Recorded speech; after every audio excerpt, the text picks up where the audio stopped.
Hello everyone, investment scams rampant. Please vigilant and discerning. Do not trust information from unknown sources. Please make sure to recognize 2 official Capital Securities community, Facebook, Capital Securities, YouTube, Capital Wealth Insights. Hello everyone, welcome to Quanny. Good evening. Today is Monday, October 27th. I'm analyst Zhang Jida. If you enjoy the content, don't forget to like, subscribe, and share. If you have any investment questions, feel free to leave me a comment. If there's anything we don't have time to cover today, I'll make sure to supplement it in tomorrow's class. Alright everyone, hello again. It's the start of another wonderful week, and this week is going to be extremely busy as well.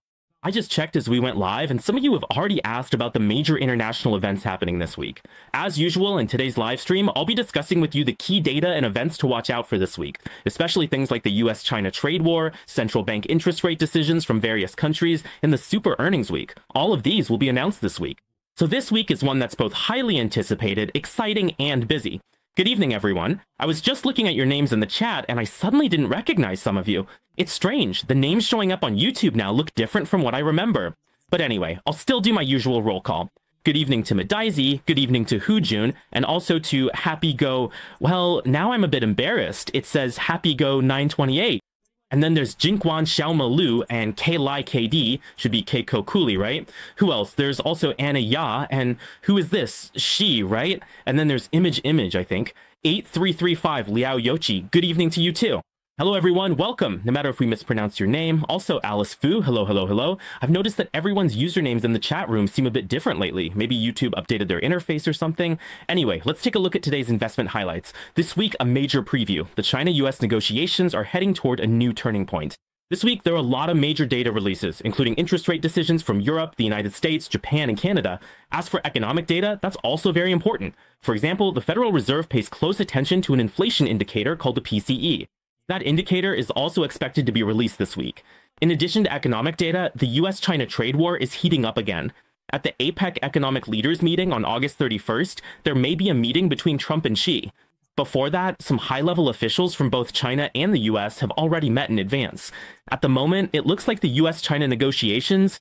It seems like there are some new developments. What kind of changes are these? And how will they affect the stock markets in China or the US? We'll analyze that for everyone in a bit. On the industry side, of course, the most important thing is that this week is a major earnings week, a so-called super earnings week. Among the so-called Magnificent 7 stocks, 5 of the biggest companies will be releasing their earnings this week. Coincidentally, I'll be doing a live stream this week, so I think everyone will be pretty busy. We'll talk about what key information to watch for during this super earnings week, and I'll go through which companies to keep an eye on one by one. In addition, IBM and Google have some new highlights, and we'll discuss how these highlights might impact their stock prices or bring new opportunities. So what exactly are these highlights? Tonight on the Quanny Goodnight Show, I'll be reviewing and analyzing them for everyone, one by one. Hello everyone, welcome. Hi Melissa, good to see you.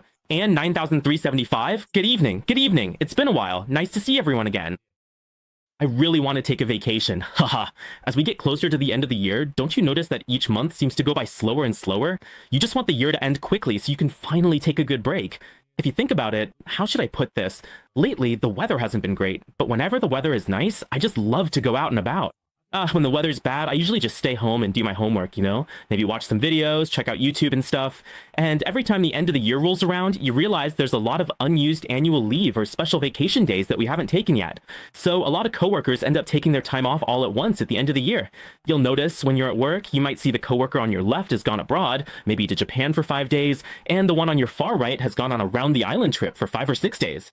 Because everyone needs to use up their annual leave, you'll notice at work that this person's on vacation, that person's on vacation, everyone's rushing to finish their days off. If you don't use them up, you lose them. So he's on vacation, she's on vacation, and before you know it, even though this week is supposed to be super busy, when you see everyone around you taking time off, it just feels different. And then your mind just starts to drift away, right? Anyway, as the end of the year approaches, I hope everyone can take some time to review the stocks you're holding, whether you're trading Taiwanese stocks or US stocks. Now that it's almost November after all. So over the past year, I hope that everyone's investments have been going more and more smoothly, that you've achieved great results and good harvest. In about a month, we'll be welcoming a new year, so I wish you all even more success and smooth sailing on your investment journey. And remember, when you're in class, don't forget to like, subscribe, and share. Don't forget!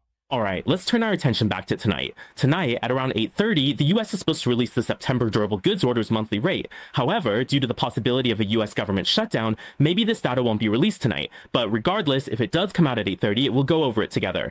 Let me give you a quick preview. The previous reading for the durable goods orders was 2.9%, and the forecast is for it to drop to 0.3%. Also at 10:30 tonight, there's a data release for the Dallas Fed Manufacturing Business Index for October, but that one isn't important. Just take a neutral view on this. The previous reading was minus 8.7. The forecast value hasn't been released yet, so if this data does get published at 10:30 tonight, just keep an eye on it briefly. It won't have much impact on the market. The market impact is minimal. What's more important is the durable goods orders reading. Of course, it's possible that this data might not even be released tonight. Speaking of which, the US government has already started shutting down in stages. If I remember correctly, the shutdown has lasted about 24 or 27 days, almost 3 weeks now. As for whether it will break the previous record of 35 days set during the Trump administration from 2018 to 2019, we'll just have to wait and see. Honestly, it's better if this record isn't broken. There's really no point in surpassing 35 days, especially since next year, during that time, both the House and the Senate will be up for election. If the Republicans and Democrats keep bickering at such a critical moment, it might not necessarily be bad for their poll numbers. Of course, a government shutdown will more or less affect the release of some economic data or impact certain sectors of the economy and various industries. There will definitely be some disruptions. But I still want to remind everyone about the government shutdown. Some of you might be worried about it, but I'll explain in a bit. There's no need to be overly concerned. Even if the government shuts down, it always ends up reopening. In all the previous shutdowns, the government has always reopened in the end. In fact, to be honest, the impact on the US stock market or the US economy is really not that significant. Seriously, it doesn't have much of an effect. Many times the government might be shut down for half a month or even a whole month, but once it finally reopens and everything is back to normal, often in the following month or even the next quarter, the entire GDP and economic output will be completely made up. So there's no need to worry too much about whether the shutdown lasts 24 days, 27 days, or maybe in a couple of days it turns into 30 days. That's really not that important. Right now, the market is more focused on other things. The follow-up to the US-China trade war includes things like the Trump-Xi meeting at the end of October, the possible second round of US-China trade negotiations on November 10th next month, and even this week's important earnings reports from major tech companies. Oh, those are the things that truly impact the entire market trend, and even include this week's central bank interest rate decisions from various countries that I just mentioned. These are 100 times more important than the US government shutdown, so everyone, remember to focus on these things. It's much more important than paying attention to how many days the government is shut down. As for the shutdown, the US-China negotiations, and the part about Bessent, and then, is this Fish Wheel Bro? Hello? Are you a new student? I think if you change your name, I won't even recognize you anymore. Alright, let's take a look at the US-China trade war. The US Treasury Secretary, Bessent, he specifically mentioned today, or rather yesterday since we had Sunday off, he said that he expects China in the coming years to resume large-scale purchases of US soybeans. Of course, US agriculture is very important, including soybeans, wheat, corn, and so on, but soybeans make up a big part. The purchase of soybeans, to some extent, is aimed at balancing the trade deficit between the US and China. He said that after the recent US-China negotiations, just in the past couple of days, with that, the Chinese Minister of Commerce, the Vice Minister of Commerce, and even the Chinese Vice Premier were all involved in the negotiations. He said that during the negotiation process regarding the export licensing system for rare earths, this was originally supposed to be implemented around early November. China would apply this to the whole world, basically, as long as rare earths are being exported. All of it would be regulated, meaning you would need export controls. You would have to apply for and obtain approval before China could export these rare earth products to a given country. Originally, this rare earth export control was scheduled to be implemented by China in early November. Regarding Bessent's talk, after the US and China complete their negotiations, this so-called licensing system could be delayed another year before implementation, and even TikTok's transfer to the US was confirmed. Overall, before the Trump-Xi meeting, before the end of October when it is held, all the preparatory work like TikTok, the prearranged trade of American soybeans, and even the export controls on rare earths will all be settled before the Trump-Xi meeting. What does that mean? It means that when the two leaders meet, it's really just for show, like, oh, we're shaking hands, putting on a good face. Maybe they'll talk about the future development of the US-China trade war, but what can they do? It's basically just an official image, a public relations move, but at the Trump-Xi meeting, all the preparatory work before the main event, handled by people like the finance ministers and others, will already be taken care of. That's basically what it means. Of course, on the Chinese side, there are responses too. For example, the Vice Minister of China's Ministry of Commerce, Li Changgang. Yeah, Li Changgang. This guy, previously Benson, called him a wolf warrior and said he was rude. Anyway, regardless of all that, in this APEC China-US negotiation, Li Changgang still attended as usual. After he showed up, of course, he had discussions with Benson. So what did they talk about? They discussed things like export controls, as I just mentioned, and how to make tariffs reciprocal. Should the suspension period be extended? Originally, it was set for November 10th, right? So should they push it back, keep extending it for another 3 months, 6 months, or just keep extending it indefinitely? Also, regarding the issue of drugs, they're cooperating with the US on that too, specifically fentanyl. If you look up information on fentanyl, the impact is actually pretty scary. Fentanyl, when I watched those videos or saw those photos, it's clear that fentanyl abuse is quite common and extremely widespread among Americans. And after they use it, what happens? Some of the after effects make you look like a zombie. You know what I mean by zombie, right? Like your soul has left your body and you're just wandering around aimlessly. The main thing is they just stand there. And not only do they stand still, but their movements get more and more jerky. I feel like their backs get more and more hunched, more and more bent over. When their backs are bent like that, if you ever see someone on the street in America just standing there completely still, bent over at a 90-degree angle and not moving at all, 9 times out of 10, it's because they've been using drugs. It's because fentanyl's really serious. When they're motionless like that, it's because fentanyl has after effects. Their lower back, their spine will get more and more bent, more and more curved over time. And in the end, after playing around for so long, their bodies become deformed and they can't straighten up anymore. Okay, so fentanyl, this kind of drug, has a lot of after effects. That's why the US and China too needs to take action and address the issue of fentanyl. Also, it was mentioned that the US side is discussing things like ship fees at Sanya Port and so on. Alright, so this is a rather interesting point. Both Habasset and Li Changgang said that they're in discussions. They're discussing, right? They're discussing things like Sitku rare earths, various controls, and so on. Lots of discussions. But when it comes to the details, to what extent have these discussions actually gone? How long will things be delayed? Will there be tariffs or not? The details haven't come out yet. All he told everyone was, before the Biden-Xi meeting, he wanted to give everyone a general impression that there has been progress and it's positive progress. That's all there is to it. As for how much progress has actually been made, we don't know yet. We really don't know. And what does we don't know mean? It means there are still a lot of variables that could change things along the way. But even though there are still many uncertainties, at least for now, things seem to be moving in a positive direction. And that's great, moving in a positive direction. In fact, for China's stock market, whether it's the Hong Kong market or the mainland market, and for the US stock market as well, the outlook is still relatively positive. So you can see that today, including the Hong Kong market and so on, the performance has been pretty good. What about the stock market? Well, today there isn't a stock market. The performance is also quite positive. Of course, this is more directly related to the China-US trade war negotiations. Okay, this is a supplement from the Ministry of Commerce, just to update everyone. Anyway, looking at the big picture, I think China and the US still have value in making use of each other. But as the old saying goes, China needs America's high technology, needs America's semiconductors, needs a lot of American equipment and high-tech products, including AI chips and so on. On the other hand, the US needs China's low-cost resources, whether it's labor, wages, raw materials, or daily consumer products. They all need China. And most importantly, this includes rare earth elements. The development of America's high-tech sector, its national defense, electric vehicles, magnetic materials for swimming pools, wind power generation, and many other things, including the development of semiconductors, all require rare earth elements. So when it comes to rare earths, China is the world's largest producer and has the highest output. For the US to develop high technology, it needs China. And if China wants to develop high technology, it needs the US. So in a way, they're mutually dependent. Neither side can completely give up on the other. But are they both seriously working behind the scenes to look for alternatives? Absolutely. For example, the US might turn to Australia, Malaysia, Cambodia, or other countries like Thailand to cooperate on rare earths. These efforts are definitely happening. As for China, of course, besides the US, it also signs so-called free trade agreements with various countries, especially those in Southeast Asia.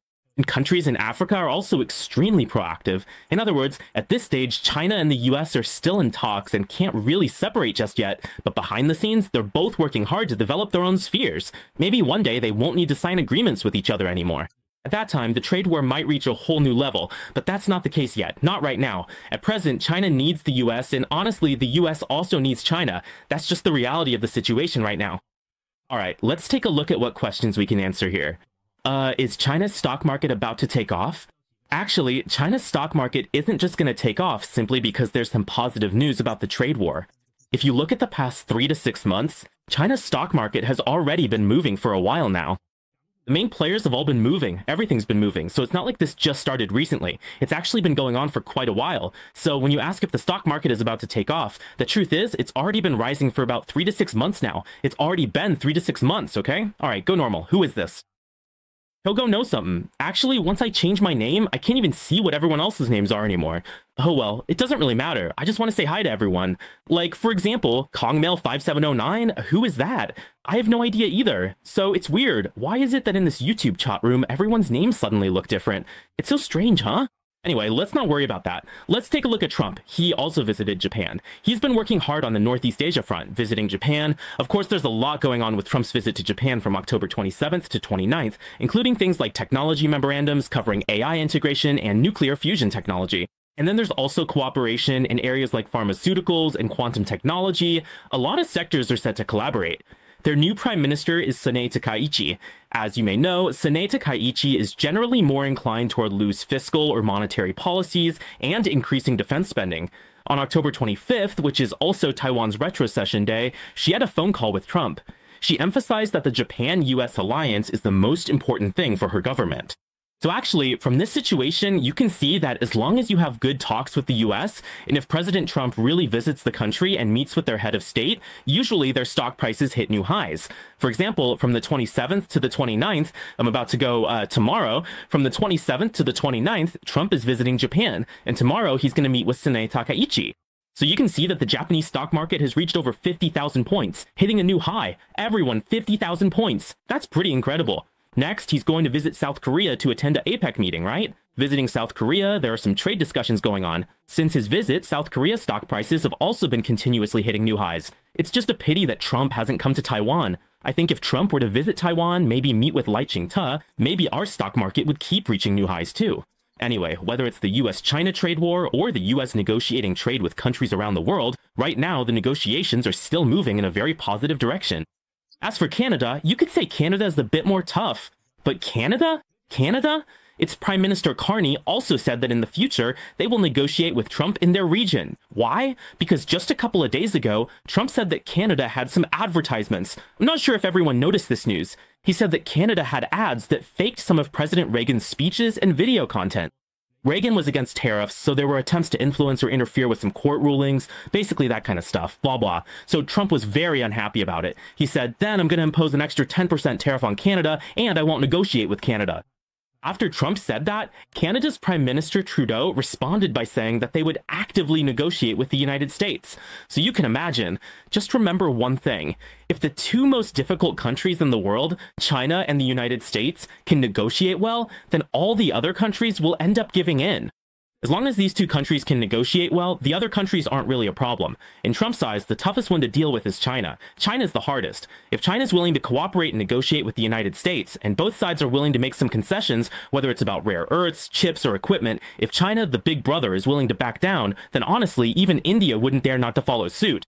Alright, and as for the other Southeast Asian countries, that's even less of an issue. Japan and South Korea have always been clinging to the US, and as for others like Thailand and Cambodia, those aren't really big problems either. Malaysia isn't much of an issue either.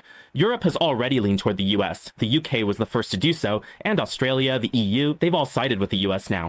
Now, you might ask whether Canada will side with the US. Sooner or later, it definitely will. So as long as China and the US work things out, the rest of the world will fall into place. That's something you need to remember. So looking at the big picture, as we've been saying, these trade wars and the progress of these tariffs from February and March of this year to the so-called global tariffs that started in April, we've reminded everyone of one thing. Since April, we've been talking about tariffs, and there are a lot of variables and a lot of risks involved in this tariff war. However, it won't go back to how things were in April. Those tough, rigid tariffs like we saw in April, global tariffs like that won't happen again. From now on, it's just going to be ongoing negotiations, and the more they talk, the better things will get, the more positive the direction will be. The worst it could possibly get was back in April. No matter how bad things get, it won't be worse than April. That's the general idea, so make sure you remember this. Alright, as for the interest rates for US 4th grade public security workers, it's about the same. They're staying around 4%, with the terminal rate at 3.6, and the expected number of rate cuts is about 1.9 times. This week, I remember it's this Thursday, the Federal Reserve will also be holding a rate decision meeting. The market is expecting with over 90% probability that there will be a quarter-point rate cut. So whether it's the rate cut in September, this one in October, or the one at the end of October, or even the rate cut in mid-December. Overall, I think that out of these two rate decisions, at least one of them will result in a cut, at the very least. As for whether there will be two cuts, I really don't know. It depends on the economic data, what the officials say, and Trump's stance. There are a lot of variables. But out of the two rate decisions in October and December, at least one of them will likely result in a rate cut. As for the US dollar index, it dipped slightly by 0.04%, staying above the 50-day moving average. In the short term, it should still be relatively volatile, still leaning toward volatility. Alright, Gray16, good night, and also this. You see, I don't even know who this name belongs to, right? Yeah, that Konomo, right? He said, why did it suddenly change like this? I don't know why it changed either. Anyway, today I just can't see anyone's name, so yeah, good night, good night. So now I actually have to go. I have to remember your Gmail, your YouTube account names. Maybe I can guess who you are? Oh, like this OM Bird? I have no idea who that is either. Good night, good night. I don't even know who you are from the profile pictures. Anyway, all the names look different today. Maybe I pressed some setting by accident? Whatever, let's just keep watching. Okay, about geopolitical risks. Geopolitical risks are something we don't really need to worry about at this stage. Geopolitical risks aren't really a central issue at this stage, like what Trump said, right? He said they're increasing pressure on Venezuela, trying to use drug-related matters to carry out some kind of ground operations, and then he said they sent America's largest aircraft carrier, the Ford-class carrier, that carrier strike group, to the Caribbean, on standby. They might be planning to set up ground operations in Venezuela. Of course, everyone starts wondering, is this going to turn into a war? The rumors are flying again. If they go to war with Venezuela, will crude oil prices surge again? Let me remind everyone, Venezuela's oil production, back when Trump imposed economic sanctions and export controls on Venezuela's oil exports, its crude oil production has already dropped to about 900,000 to 1.1 million barrels per day on average. In terms of global rankings, Venezuela is around 24th place, fluctuating between 20th and 24th, so on average, it's in the 20s. Honestly, with a daily oil output of about 1 million barrels, the impact on the world as a whole isn't significant. The global demand for oil is nearly 100 million barrels per day. So you can imagine, 1 million out of 100 million is about 1%. That's extremely, extremely small. It's not like Saudi Arabia, which might... Saudi Arabia produces nearly 10 to 11 million barrels of crude oil per day. So there's a huge difference between that and Venezuela's output. So it seems that even if something really happens with Venezuela, whether it's Trump sending troops to Venezuela over drugs or for some other reason, I think it's enough just to keep an eye on it. Honestly, when it comes to the impact on geopolitical risk, it's really not that significant. Of course, if an attack actually happens, crude oil and gold prices might rise a bit due to some safe haven demand. There might be a slight rebound, but the impact won't be as strong as the Russia-Ukraine situation, nor as widespread as the Israel-Hamas conflict. Not at all, okay? So if there really is turmoil in Venezuela, just take it in stride. Maybe the market will be more volatile on the day itself, but that's about it. Alright, as for Ukraine, Zelensky said that if the US doesn't give them those long-range missiles with a range of 2,000 kilometers, he also has domestically produced missiles. Alright, good night, M1. His domestic missiles can reach up to 3,000 kilometers, but whether they'll actually fire that many, I don't know. If they really have homegrown missiles that can reach 3,000 kilometers, I don't think he'd be making such a fuss hoping the US would give him Tomahawk missiles. So I think this whole thing might just be a bluff. If your country has domestically produced missiles with a range of 3,000 kilometers, there are only two reasons for that. So why would you still need the US? There are only two reasons. The first is that your domestic missile technology isn't as good as the Tomahawk. It's not as accurate. Maybe it has a long range, but it could get shot down halfway because of that. The technology just isn't that good. Basically, that's the idea. So it has a long range, and it's domestically produced. But is it really as good as what the United States has? I don't think so. Probably not. Then, talking about things like land swaps with Russia being unacceptable, well, everyone is just stating their own positions. And then Putin said that the summit with the United States might just be postponed, not cancelled. He also mentioned that the European Union's 19th round of economic sanctions against Russia, in his view, has no impact on Russia's economy. Basically, everyone is just talking past each other, and things are at a stalemate. Overall, things remain at a stalemate, and those 6 major events don't have much impact.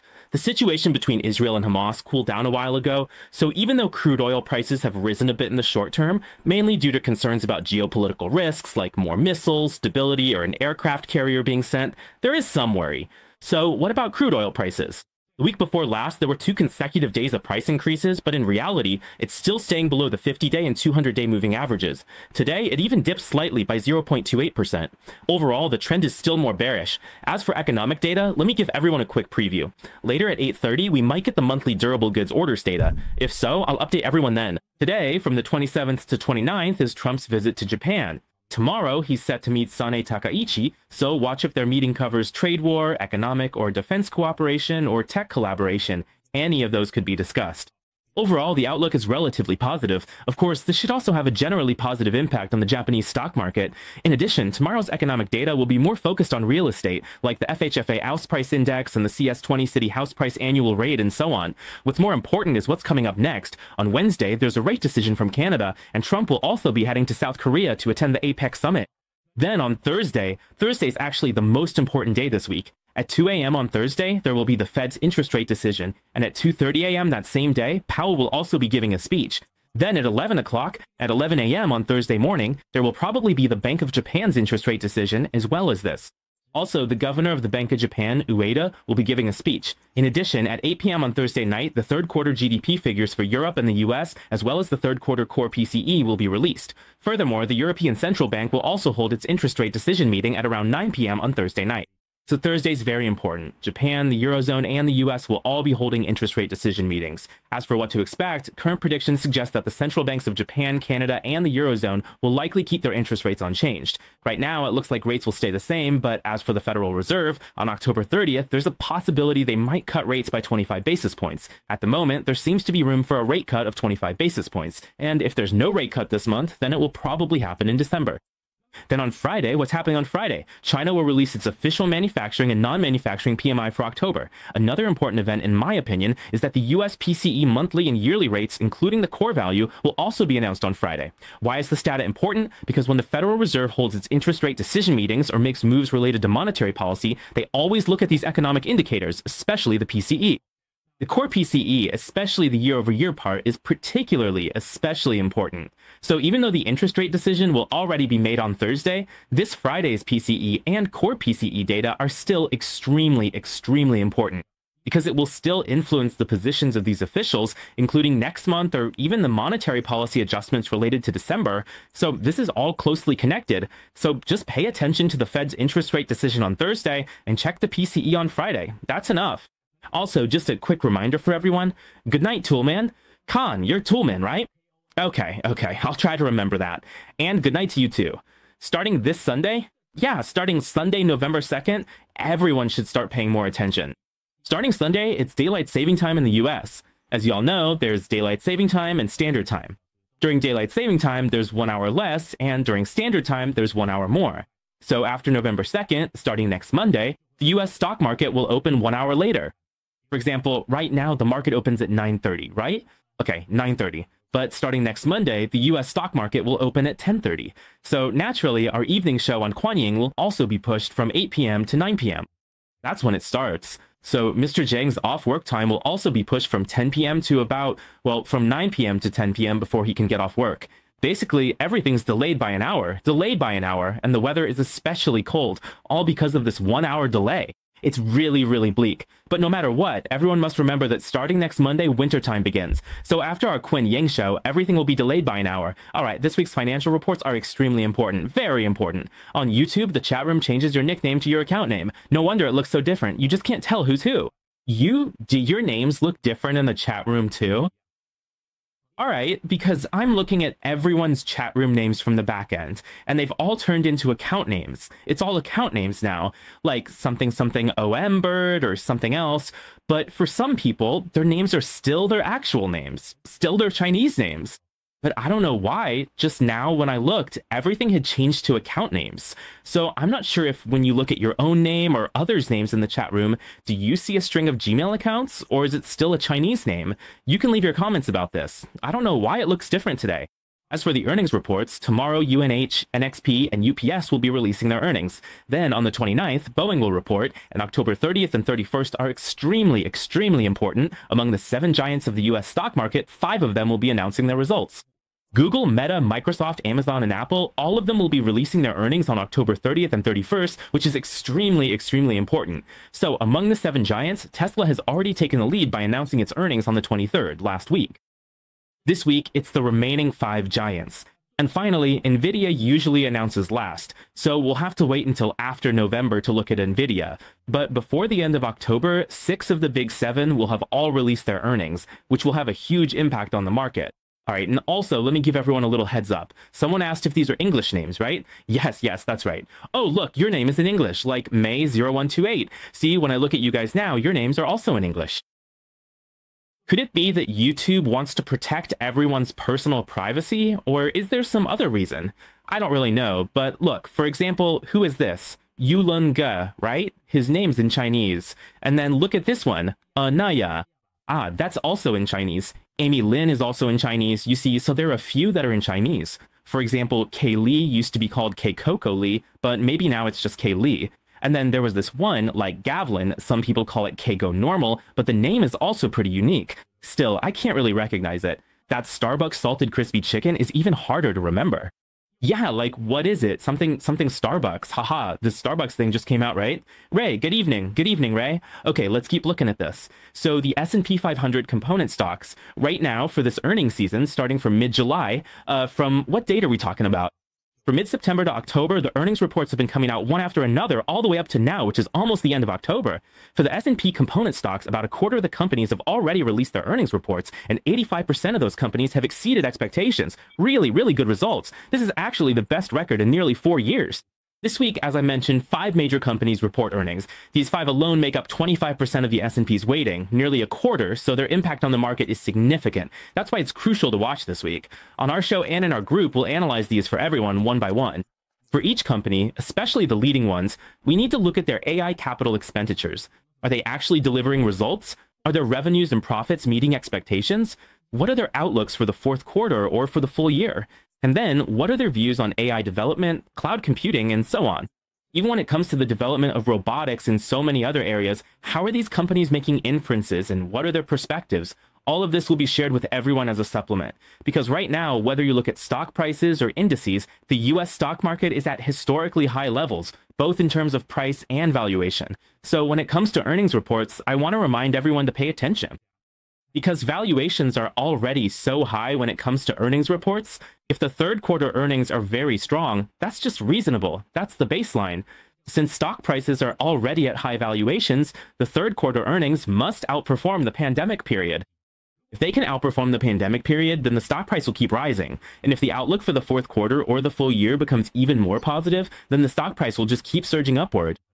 Okay, the most troublesome situation is if, with stock prices at such high valuations, some companies' earnings reports actually come in below expectations or perform worse than expected.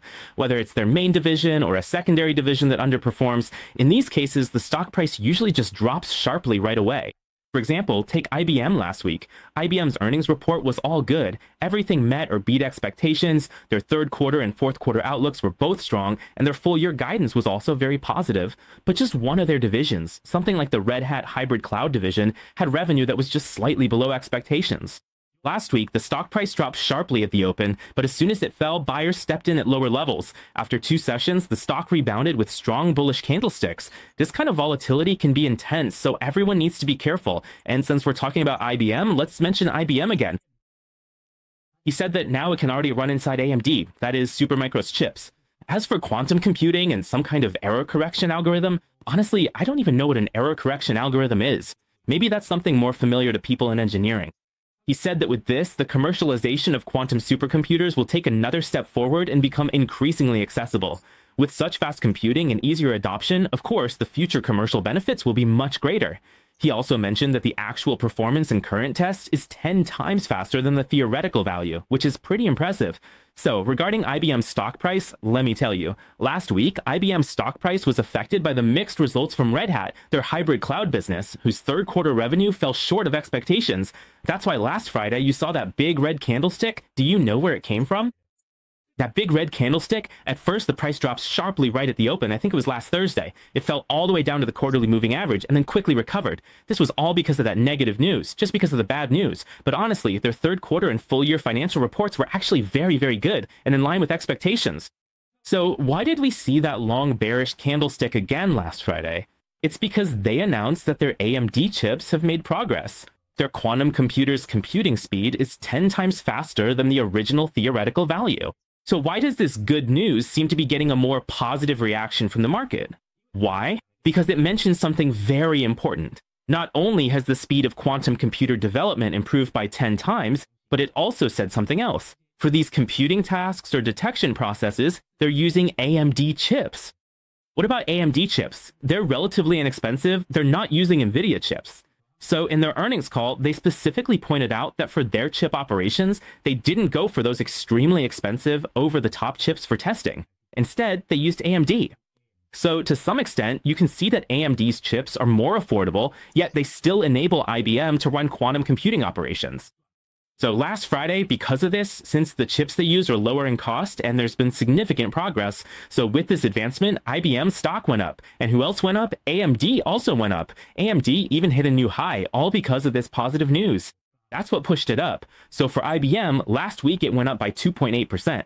After hitting a new high in the short term, you don't really need to chase it. Just wait for a pullback. Whenever it pulls back close to the moving average, you can clear your position and set up your strategy. Right now, both the 20-day and 50-day moving averages are still showing a bullish trend. If there's a pullback or an overreaction, just look for a buying opportunity then, and that's enough.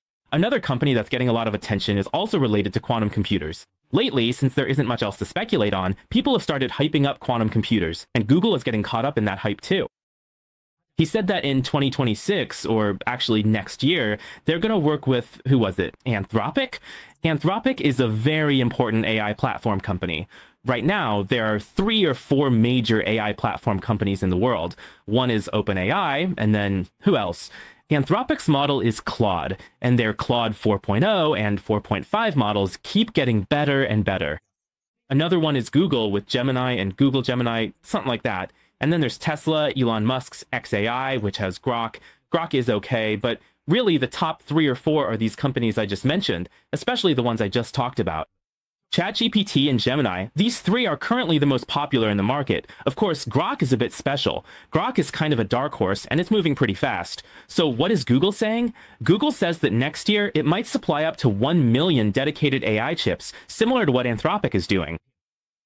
Alright, they're gonna help Anthropic train their next generation Claude model. This is definitely a positive for Google. Why? Because who actually invested in Anthropic? There are 2 main companies, and one of the giants is Google. Google, as I remember, has invested about $2 billion in total, give or take, and another major shareholder, a big backer, is Amazon. As for Amazon, I can't recall the exact figure, but it's either $4 billion or $8 billion, since they added more later on. So it's either $4 or $8 billion invested in Anthropic. That's what makes this really interesting. Anthropic's biggest backer by far is Amazon. But what about Sopic? When it came time to launch their Claude model, they didn't choose to partner with Amazon. Instead, they actually went with Google, which is pretty interesting. So why has Google's stock price surged ahead, even outperforming Amazon's? This is one of the reasons. And the second piece of news is that Google has also been working on something. Previously, they developed their own chip called Willow, which is also a quantum chip. Last week, on October 22nd, they announced that this quantum chip features a so-called recovery algorithm. Does anyone know what that is? I honestly don't know. Google has a recovery algorithm, while IBM has an error correction algorithm. Honestly, I don't really know what that is either. Anyway, one is called an error correction algorithm, and the other is called a recovery algorithm. I get what recovery means, but as for it being an algorithm, I have no idea. But whatever, whether you know what this algorithm does or not, it doesn't really matter. The main thing you need to know is that, according to them, this algorithm makes their chip 13,000 times faster than the most complex classical algorithms run on supercomputers. That's insanely fast. Supercomputers are already incredibly fast, and this is 13,000 times faster. How fast quantum computers will be in the future, I have no idea, but we do have some data for comparison. For example, Google once said their quantum computer chip, which is also about 13,000 times faster, let me give you an example, just to give you a sense of what this means. They said that in the past, a supercomputer might need 1,000 years to calculate something. like solving a mathematical problem or computing something for a city. But with this quantum chip, it might only take a few minutes to get the answer. That's basically the idea here. It's thousands of times faster, just like that. It feels like tens of millions of times faster. So even though IBM is working on these chips and Google is too, this is still a pretty new area, and it's something everyone can keep an eye on. Anyway, looking at the big picture, ever since Google didn't have to split up, things have been going really smoothly for them. Like I said, since their browser and Android system didn't have to be separated, Google has just kept going up. It's been performing pretty well. Last Friday, it went up 2.7% and stayed above the monthly and quarterly moving averages. Wow, among the Magnificent Seven, honestly, its stock price is doing quite well. Now, among the Magnificent Seven, which companies are, taking a break right now?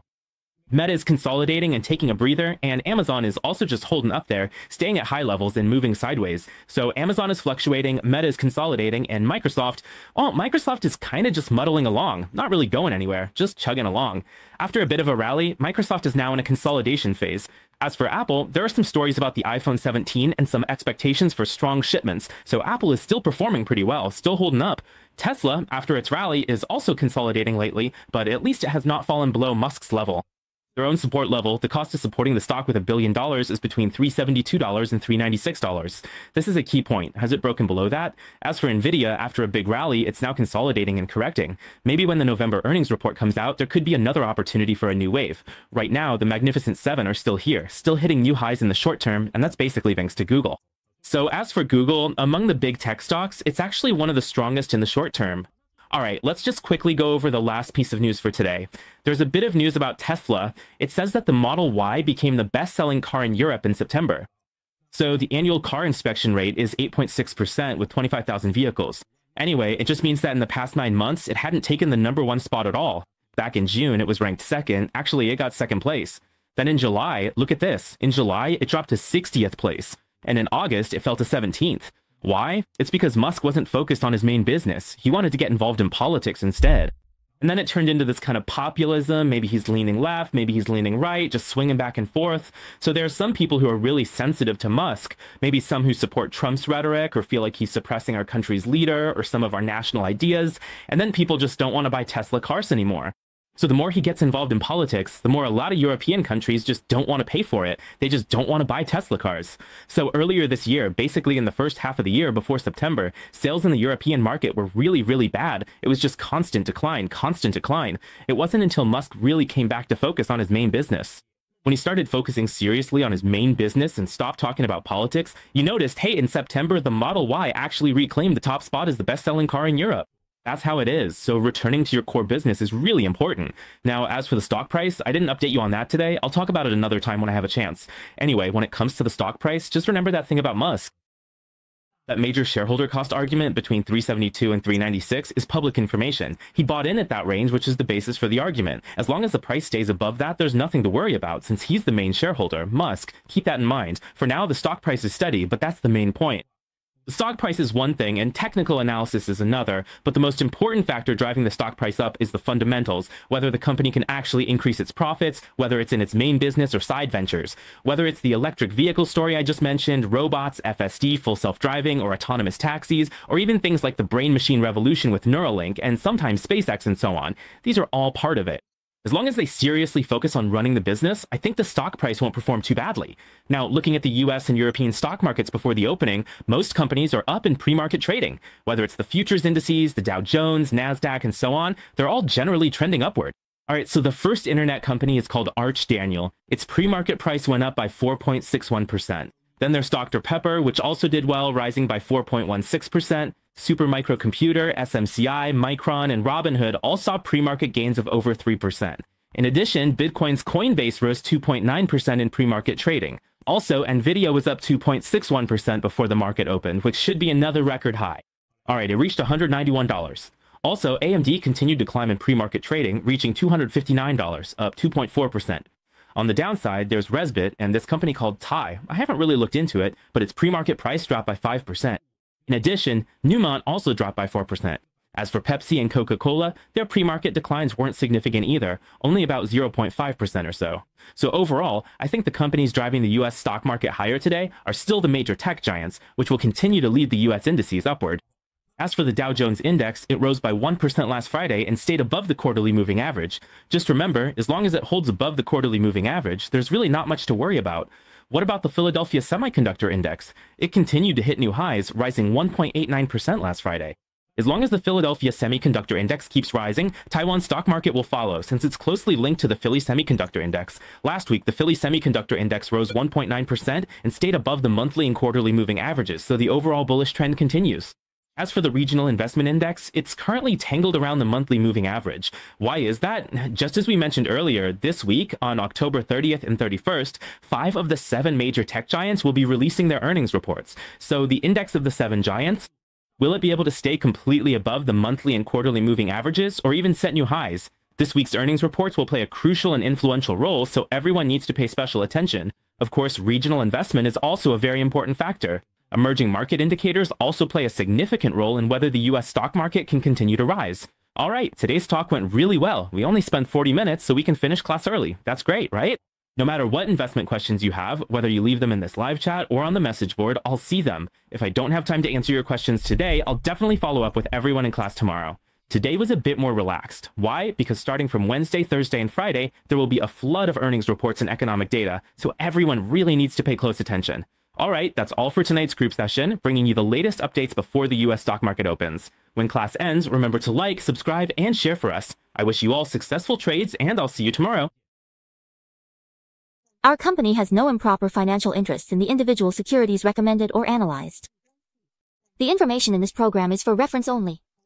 Investors should make independent judgments, evaluate carefully, and bear their own investment risks. If you don't want to miss the latest market updates, be sure to turn on the notification bell and hit subscribe.